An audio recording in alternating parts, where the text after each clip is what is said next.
If you had told me that my entire life would explode because of a Facebook post and a 3-year secret hidden in my own family, I would have laughed. I would have said, that's too dramatic, even for me. But 3 weeks ago, I typed 14 words, hit post, and burned my whole world down in front of everyone I knew. The wedding is canceled, my fiancé slept with my mother, my little sister is his daughter. I stared at the screen, at my own name, Emma L., attached to those words, and my hands wouldn't stop shaking. My heart was beating so loud I could hear it in my ears, like someone was banging on a door from the inside of my chest. Within seconds, the notifications started. Ping, ping, ping, ping. Comments, shocked emojis. Is this a joke?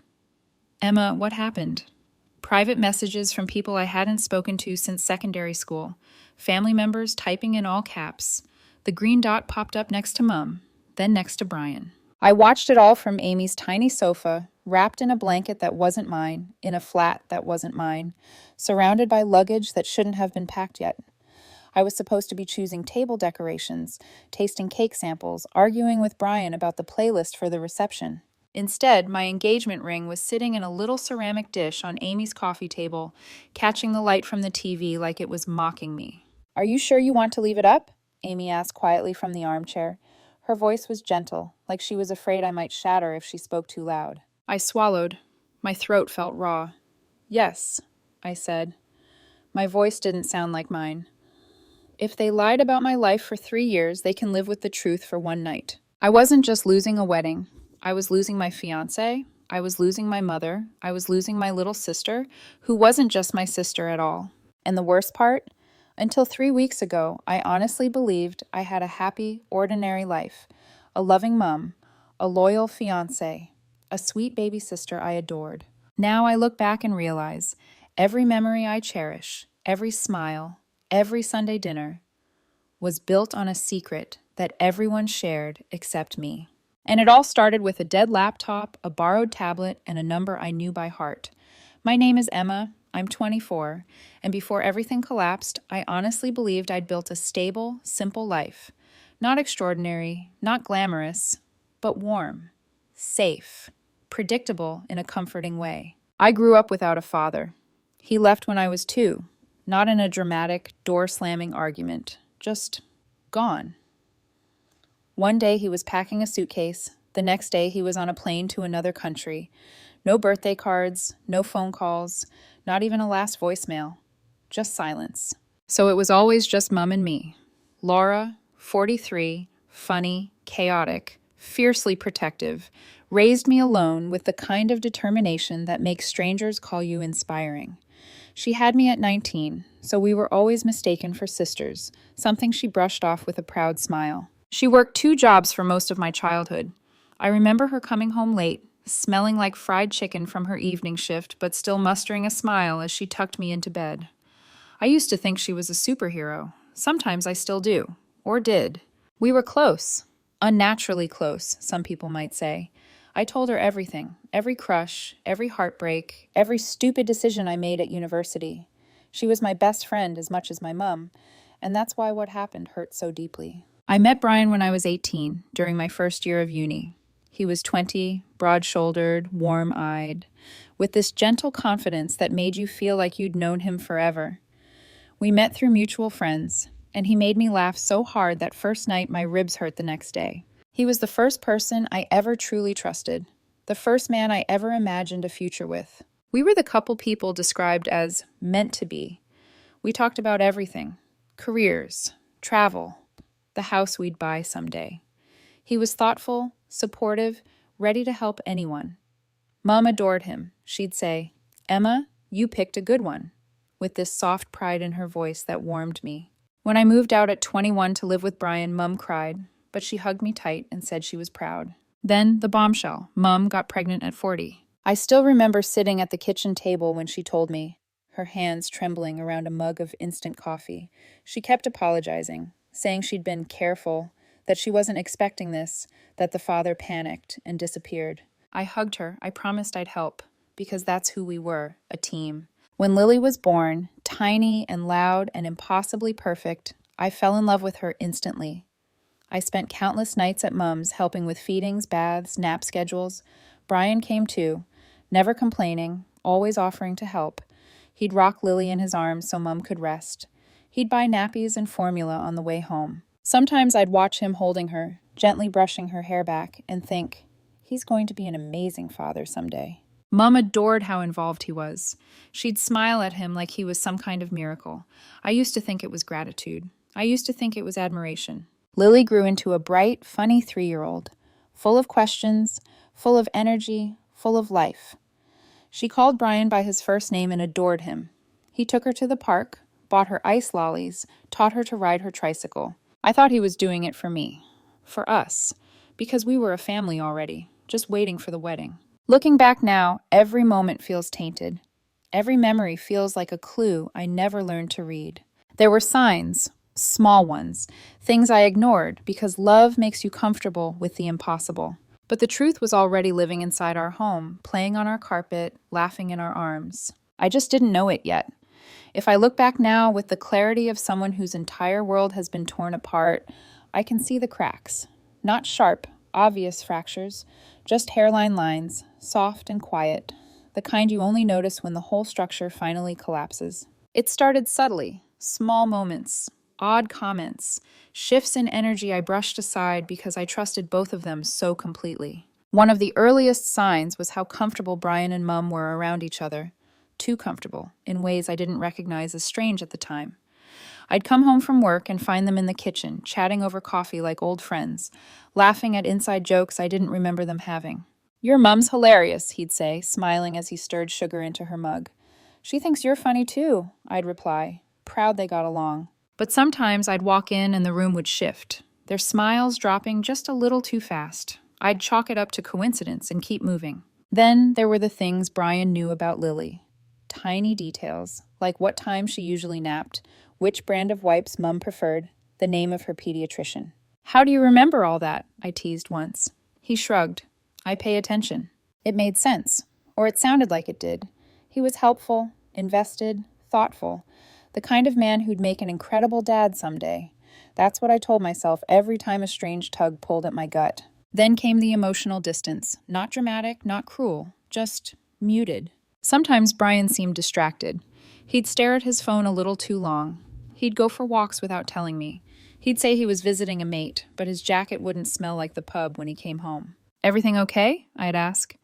"Just tired," he'd say, pulling me into a hug that felt slightly delayed, like he'd forgotten the choreography. I blamed stress, work, life, anything except the truth. Another crack appeared.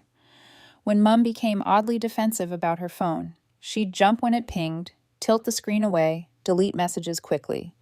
Once, when I asked who she was texting, she said, "Too fast. Just a friend from work," even though it was her day off. I didn't push. She was my mother. Why would I ever suspect her of anything? Then there were the rare, sharp moments. Flashes of guilt disguised as irritability. Like when I joked that Lily's curls looked nothing like the man Mum said was her father. Mum stiffened. "Genetics are funny," she muttered, avoiding my eyes.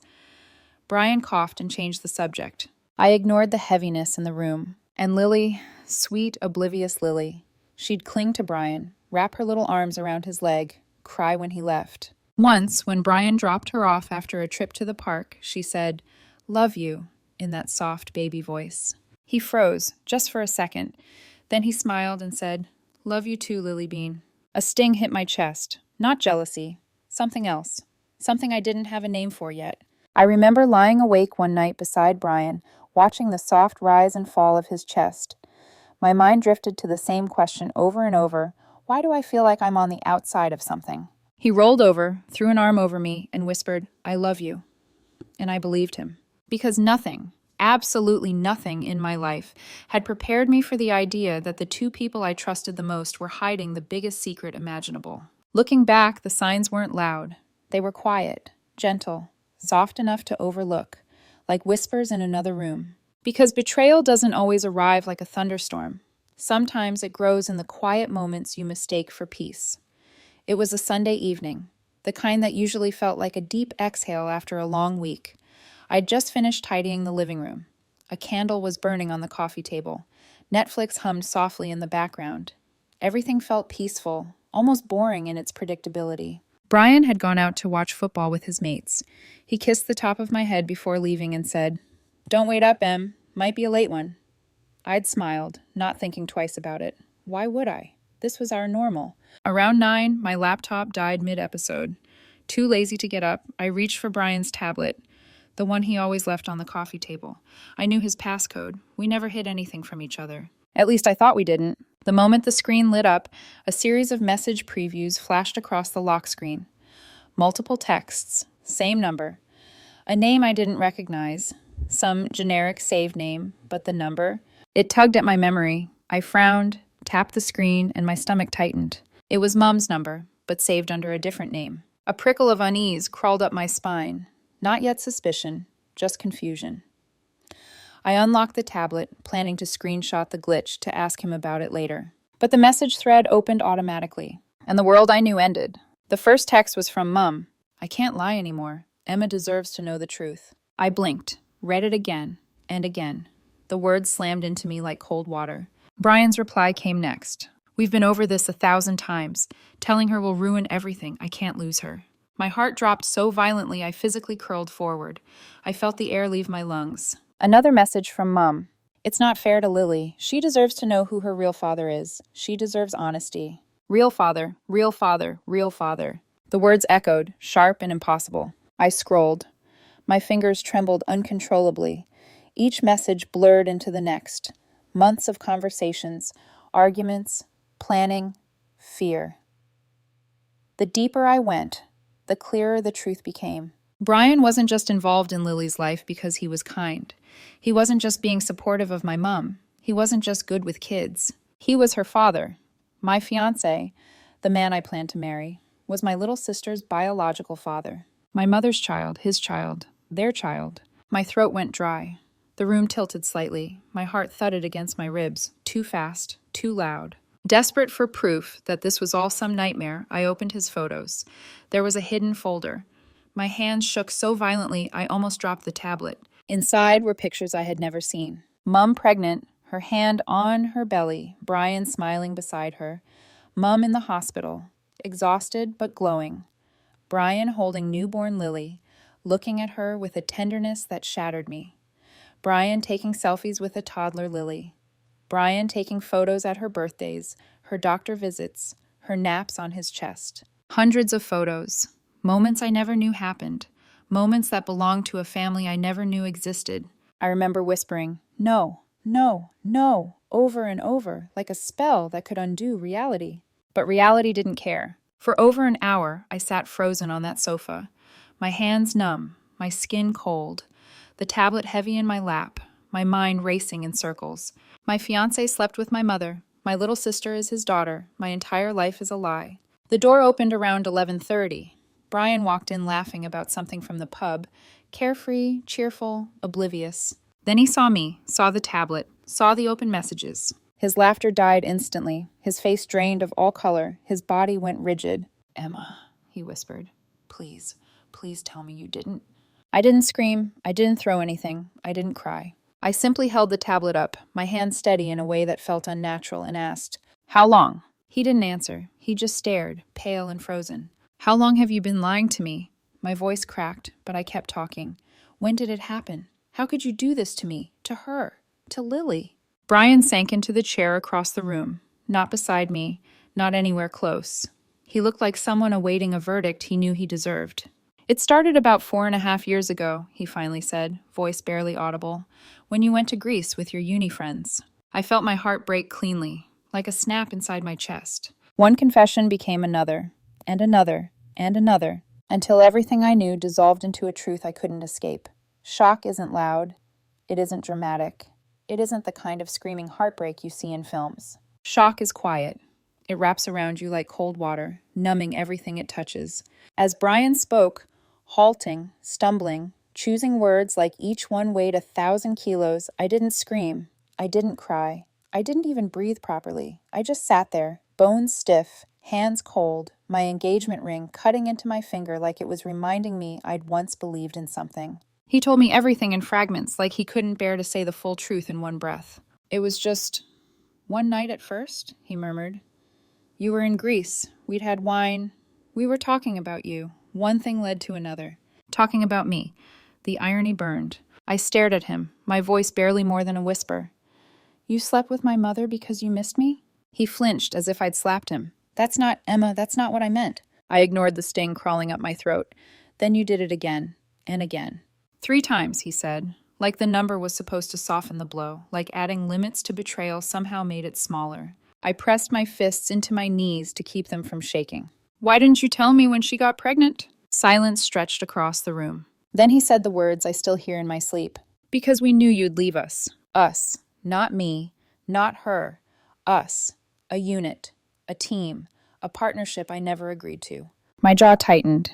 You wanted to keep both of us. No, he said quickly. I wanted you. I've always wanted you. What happened with your mom, Emma, it was a mistake. I laughed. A sharp, humorless sound that didn't feel like it came from me. You don't make the same mistake 3 times. He leaned forward, elbows on his knees, head in his hands. I didn't know how to fix it. Every day I told myself I'd come clean, but I couldn't. Losing you felt worse than lying. So you chose to lie, I said quietly. And let me help raise your child. When he looked up at me then, his eyes were raw, red, pleading. I love watching you with her. Lily adores you. You're the best thing in her life. Stop! My voice cracked sharply. Don't you dare use her to soften this. His face crumpled, but I didn't let myself feel anything. Not yet. If I did, I'd break into too many pieces to gather again.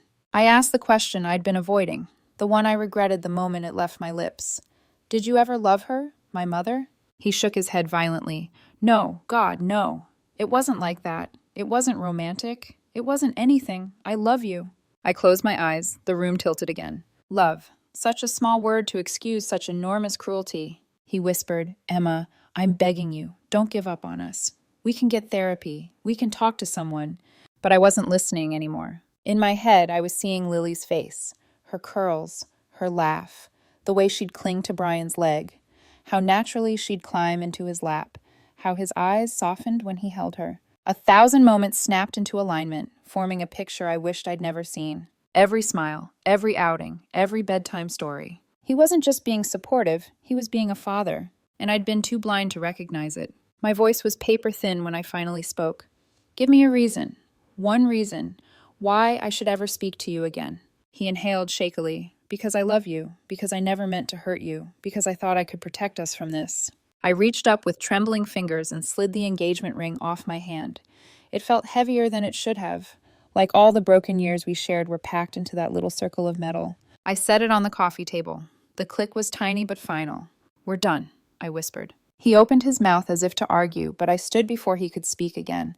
My legs felt weak, my heart felt bruised, my skin felt too tight around my body. I didn't look at him again. I walked into our bedroom, packed a single bag, and left. I called my mom on the way out. She answered on the second ring. Emma? Sweetheart, is everything okay? My breath wavered.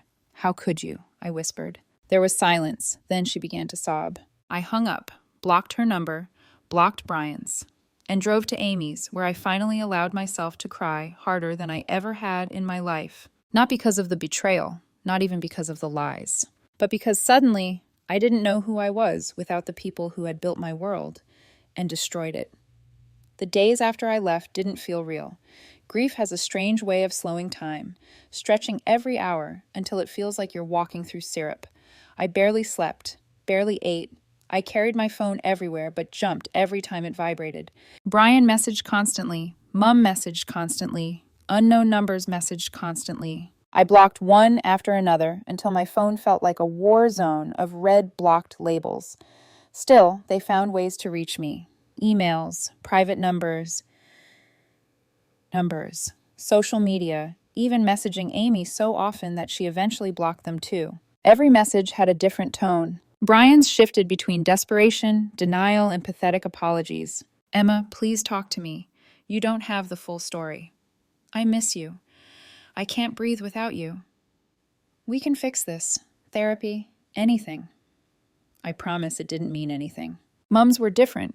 Guilt, self-pity, manipulation twisted into one. I'm so sorry, baby. Please don't turn your back on your family. It was a mistake. You don't understand how lonely I was. Brian reminded me of your father. That last one made me feel physically sick. Brian. reminding her of the man who abandoned us, the man she still cried about silently some nights, the ghost she never let go of. And she used my fiancé to fill that void, to soothe her grief, to reenact some twisted comfort she never healed from. If it was an excuse, it was disgusting. If it was the truth, it was worse. Meanwhile, Lily, sweet Lily. I avoided thinking about her because when I did, my ribs felt too tight, like my heart was bruising itself trying to beat. But the escalation didn't end with private messages. Word spread fast. It started with my extended family. People who used to send holiday cards and Christmas chocolates were now calling me, texting me, leaving voicemails with cracked voices. Emma, sweetheart, your mom is devastated. Can't you two talk this out? You shouldn't have put it on Facebook. I'm sure there's another explanation. This is a family matter. You need to forgive eventually. They didn't call to comfort me. They called to manage the scandal. My grandparents refused to believe it at first. Your mother made sacrifices for you, they said, as if that canceled out the fact she'd slept with my partner, as if loyalty was a blanket that warmed only backwards, never forward. Some cousins supported me immediately. Others sent cautiously worded messages like, "Are you sure? Maybe you misread something? Could it have been before you and Brian were serious?" They wanted the story to fit into a box they understood. It didn't. Then my friends found out, because I posted the truth publicly. Yes, I did that. I made the announcement on Facebook, a controlled wildfire, a detonation with purpose. Not out of revenge, not out of spite, but because living in secrecy was suffocating me. If they had lied for 3 years so comfortably, imagine how easily they would have spun the story after I left. No, the truth mattered. The reactions were immediate and nuclear. Some people messaged me in horror. Some offered support, help, a place to stay. But others, mostly men, mostly Brian's friends, accused me of being dramatic.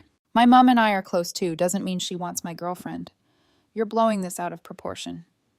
Brian made a mistake, but he loves you. No reason to destroy the whole family over this. I blocked them all. But then came the escalation I didn't expect. Brian's parents. They called me, both of them, and for a moment, hearing their voices almost broke me. They'd been like second parents to me for years. Christmas dinners, lazy Sundays, birthdays, hugs, advice, comfort. Now the conversation was cold, measured, carefully balanced between disappointment and damage control. We don't condone what Brian did, his father said. But he is still our son, his mother added softly. And Lily is our granddaughter, his father continued. Granddaughter. The word sliced through me. They wanted to tell me about the custody process. They wanted to know if I was planning to interfere. They wanted to explain Brian's perspective. They wanted me to keep in touch. I listened in stunned silence. Then I said quietly, "I don't want contact with any of you anymore." Brian's mother cried, his father sighed, and I hung up. From that moment forward, the dynamic between us completely inverted. I had been the abandoned one. I had been the betrayed one. I had been the collateral damage. But somehow, everyone else seemed more concerned about preserving their relationships, their comfort, their narratives.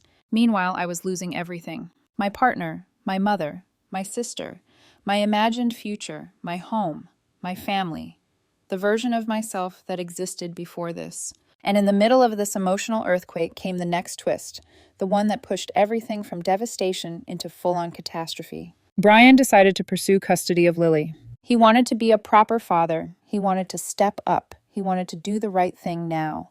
After 3 years of hiding her existence from me, from his family, from the world.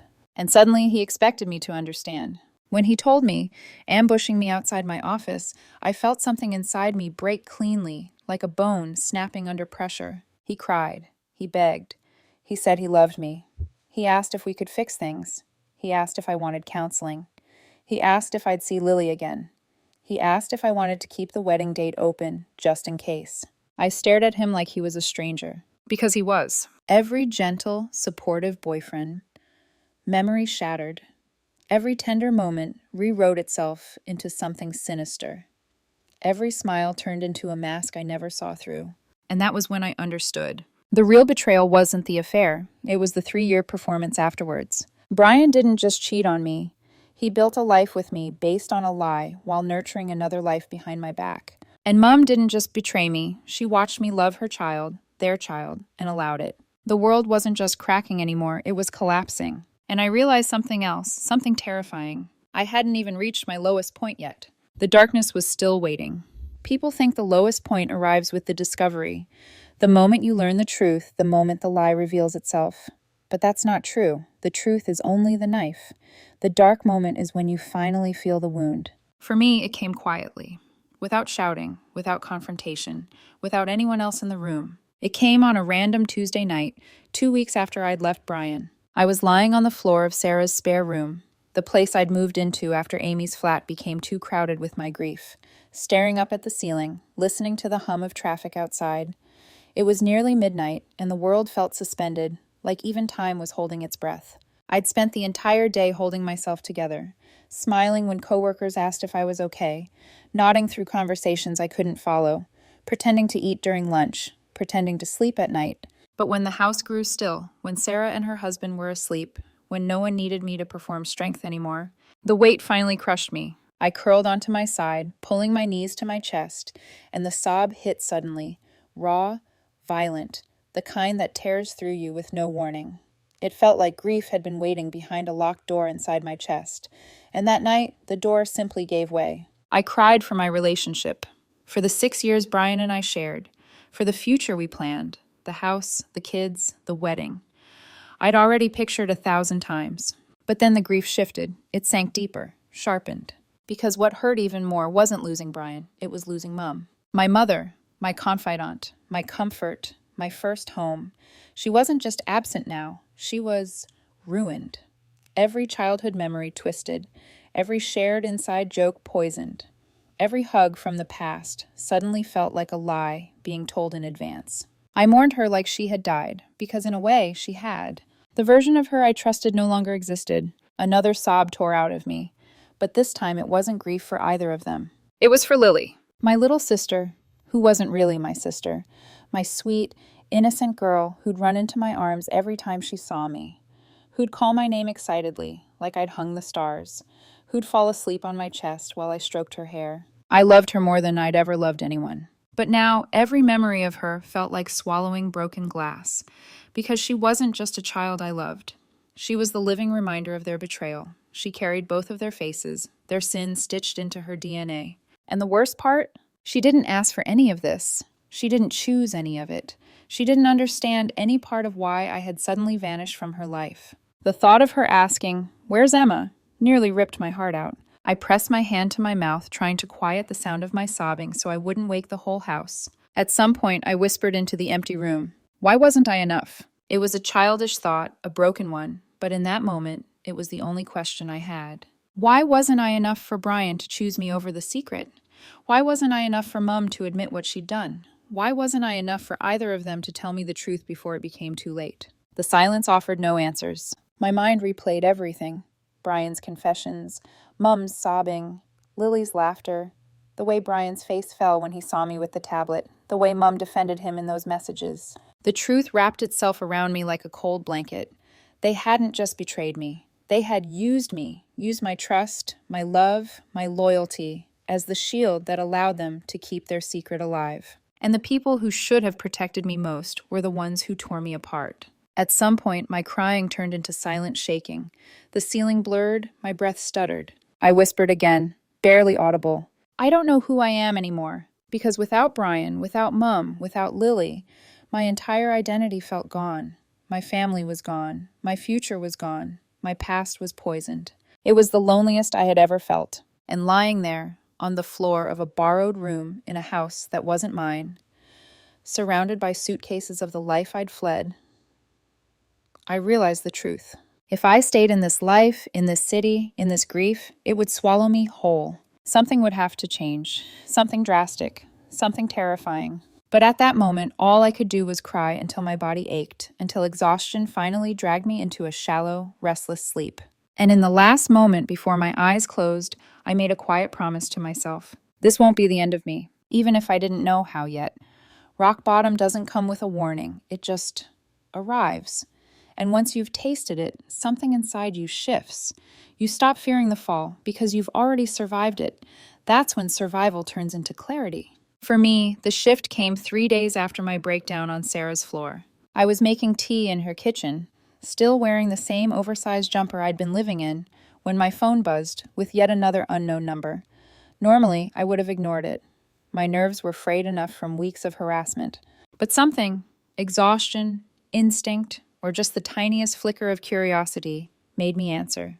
"Hello?" My voice sounded thin. A pause, then a familiar voice. "Emma?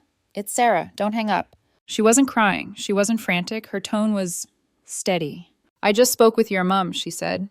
"She showed me a message Brian sent her last night." My stomach tightened. Sarah continued, her voice low and careful, as if she were placing fragile truth into my hands. "He told her he still loves you, that Lily wouldn't exist if he hadn't been in love with you first, that he feels trapped between guilt and wanting to move on." A sharp, bitter laugh escaped me. "Move on? After everything—" "Emma," Sarah cut in gently, "there's more." She hesitated, and that hesitation told me exactly how bad it would be. "Mom told him she slept with him because he reminded her of your dad." The room tilted. I had to grip the countertop. I'd seen the message myself, her excuse. It sounded deranged, pathetic, delusional. But hearing Sarah repeat it from Mom's own mouth, it hit differently. "It's like she's rewriting the story to make herself the victim," Sarah added softly. "She's trying to justify it to herself." The kettle clicked off, but neither of us moved. Then Sarah said something that shifted everything inside me. "She's not well, Emma. Not mentally, not emotionally. She spent years clinging to the trauma of him leaving. And Brian. He became a shortcut to filling that hole." I flinched, because deep down I already knew. I pictured Mom's eyes whenever she talked about my father. Distant, watery, refusing to let go of a man who hadn't thought about us in decades. I pictured Brian young and eager, someone who resembled nothing about my father except one thing: he'd loved me. And to Mom, maybe that meant he carried a piece of her past. Sarah continued gently. "Emma, this wasn't about you not being enough. This was about them being broken." I sank into a chair. Her words didn't excuse anything, but they exposed the truth. Their betrayal had nothing to do with my worth. It wasn't because I was unlovable. It wasn't because I wasn't good enough. It wasn't because I lacked something. It was because they lacked something. Something fundamental. Something dark and unresolved. And suddenly, for the first time since everything happened, I felt the tiniest crack of light inside me. Then came the second turning point, the one that sealed my decision. Sarah took a breath. "There's more you need to know." I braced myself. "Brian is telling people you overreacted, that you ruined his chance with Lily, that you're the reason he finally had to face the truth." My jaw clenched. "He's also telling friends that your reaction proves he was right not to tell you sooner." A cold, hard calm washed through me. Not anger, not heartbreak, something sharper. Resolve. Brian didn't want forgiveness. He wanted control of the narrative. He wanted to stay the noble one, the tragic father torn between love and mistake. And Mom wanted to stay the wounded woman who acted out of grief. Neither of them was truly sorry, not in the way that mattered. They were sorry they got caught, sorry their lives became complicated, sorry their secret unraveled. But sorry for hurting me? No. That truth snapped something final inside me. Not a breakdown this time, but a breaking free. I wiped my eyes, I straightened my back, and for the first time in weeks, my voice was steady. "I'm done, Sarah. Completely done. With Brian, with Mom, with all of it." I heard her exhale like she'd been waiting for me to say those words. "What are you going to do?" she asked. I swallowed. A new terrifying clarity filled my chest. "I'm leaving," I whispered. "Not just the house, not just the city, everything. Spain. A job, a new life, a place where no one knew my story. A place where I could be Emma again. Not the girl whose fiancé fathered her sister. Not the girl whose mother betrayed her. Not the girl holding the pieces of someone else's decisions." For the first time since everything collapsed, I felt powerful. Broken, but powerful. After the turning point, after the clarity, the decision, the quiet resolve, came the fallout. Not mine, theirs. Because the truth has a way of circling back to the people who tried to bury it. And once it starts unraveling, it doesn't stop. 1. Brian loses control of his narrative. It began with the Facebook post. 14 words that detonated 6 years of lies. My fiancé slept with my mother. My little sister is his daughter. The wedding is canceled. It spread faster than I expected. Faster than he expected. And for the first time, Brian couldn't talk his way out of something. Couldn't twist it, couldn't soften it, couldn't charm or manipulate. People didn't believe me at first, but they believed him even less. Especially when someone asked him directly, "Are you pursuing custody of Lily?" His silence was the confession. Within hours, he deleted all his social media, not because he was ashamed, Brian never did shame, but because he was losing control. People weren't buying his "it was complicated" version anymore. They started to see the truth. He had betrayed me. He had lied for years. He had used me as his cover to access his daughter. I watched it all unfold from Sarah's sofa, wrapped in a blanket, sipping cold tea. I didn't celebrate, but I didn't mourn it either. 2. His parents faced the consequences of their loyalty. Next came his family. At first, they called me, crying, apologizing, pleading for peace. They wanted balance, neutrality, for everyone to be adults. They wanted to preserve the illusion of a respectable family. But when the truth reached their extended relatives, when whispers began about how deeply they'd been involved, even unknowingly, the backlash wasn't aimed at me. It was aimed at them. They became the parents who welcomed a cheater, the grandparents who lied by omission, the family who stood beside their son instead of the daughter-in-law he destroyed. People they'd known for decades started distancing themselves. Invitations stopped. Comments were whispered at events. Their veneer of dignity cracked. For once, their reputations took the damage, not mine. 3. Mom's carefully built image implodes. My mother's fallout was quieter, but crueler. She had always been the strong, single mom, the woman who sacrificed everything, who deserved admiration. Her coworkers respected her, our family praised her, neighbors adored her. But when my posts circulated among relatives, cousins, family, friends, and eventually into her workplace, the story began to shift. Sympathy evaporated, pity replaced it, then disgust. She became the woman who slept with her daughter's fiancé, the mother who betrayed her own child, the liar who hid a pregnancy for 3 years, the grandmother who created a familial knot no one could untangle. She didn't lose money, she didn't lose her home, but she lost respect, something she valued more than anything. When Sarah checked on her, Mum was functioning, calm, outwardly composed. But I knew her well enough to understand. She was crumbling silently, not from guilt, from humiliation. Her image, the thing she polished like glass, was shattered beyond repair. 4. The custody bombshell. The biggest fallout, however, belonged to Brian. Because getting custody wasn't the victory he imagined. It was the beginning of his undoing. His family was delighted at first. Torn, but delighted. A grandchild, a continuation of the family name. But delight turned sour when reality hit. Brian had hidden her from them for 3 years. And when they confronted him about why, he cracked. The rehearsed lies fell apart. The excuses contradicted each other. The timeline didn't match. He went from trying to justify himself to admitting he'd stayed with me because it was convenient, to admitting he'd used the secrecy to maintain access to Lily, to admitting he didn't come clean because he knew I'd leave him. His parents' pity turned into something sharper. Resentment. He cried to them that he needed support. They told him they'd given enough. He told them I'd ruined everything. They told him he'd ruined his own life. For the first time since I'd known him, Brian stood alone. 5. The friend group splits down the middle. Brian's friends, the people who once worshipped him, were forced to choose sides. Some sided with him out of habit. Others sided with me out of principle. But the real fracture came when people learned the full truth, the grooming undertones, the secrecy, the manipulation. Brian lost more friendships than he expected. The men who defended him at first slowly backed away, embarrassed to be associated with him. And the women? They looked at him like he was something rotting. 6. I walk away from the ashes. My fallout was quiet compared to theirs. I left the city. I left the country. I left the version of myself that tolerated the bare minimum disguised as love. When I returned to our shared flat with Sarah to collect my things, I saw Brian's jacket hanging by the door, his keys in the bowl, his mug in the sink. And for the first time, my body didn't ache. I felt nothing. Not love, not hate, just closure. I packed my belongings, clothes, a laptop, a few books, a couple of photos from before everything shattered, and walked out. I didn't take revenge. I didn't scream. I didn't publicly drag them any further. I simply left. Because sometimes the most powerful punishment in the world is for the person you hurt to stop caring entirely. 7. The final ripple. Before I boarded the plane to Spain, I sent Mum one last message from a throwaway email. Not angry, not emotional. Just final. You chose your life. Now I'm choosing mine. Do not contact me again. I deleted the account before she could reply. And with that, the last thread connecting me to the world that betrayed me finally snapped. Barcelona smelled like sea salt and possibility. The air was warm, the sky impossibly wide, and for the first time in months, my lungs felt like they belonged to me again. I arrived with 2 suitcases, a folder of documents, and a version of myself I barely recognized, bruised, exhausted, but strangely hopeful. The family I worked for welcomed me kindly. The children chattered in broken English.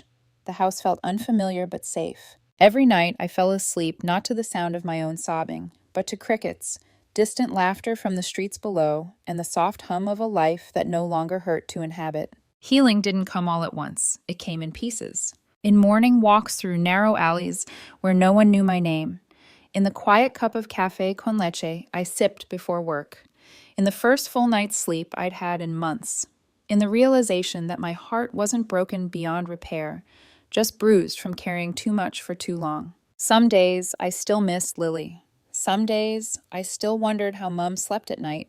Some days I still felt the echo of Brian's betrayal like a phantom ache. But those moments no longer defined me. The more distance I put between myself and the life I'd left, the more I understood something I wish someone had told me sooner. Survival is not the same as healing. Healing is choosing yourself after everyone else has broken you. There was no dramatic epiphany, no perfect closure, no sudden sense of peace. Just small steps toward a life where I wasn't constantly bracing for the next hurt. I learned that grief can coexist with hope, that love, real love, doesn't require betrayal as its cost, and that family isn't defined solely by blood, but by safety. I used to think my story ended the night I discovered the truth, but standing on a balcony overlooking the Mediterranean, hair blowing in the warm wind, I realized my story didn't end, it simply began again. I'm not the girl who tolerated crumbs of affection anymore. I'm not the daughter who excused everything. I'm not the fiancé who mistook manipulation for loyalty. I am Emma, and I am building a life that is mine. Fully, fiercely, unapologetically mine. Maybe someday I'll return to England. Maybe not. Maybe forgiveness will find me. Maybe it won't. But whatever comes next, it will be on my terms. Because the lesson I carry now is simple but life-changing. When the people who were supposed to love you destroy everything, let them burn. Then rise from the ashes and love yourself enough to walk away. And that's where my story truly begins.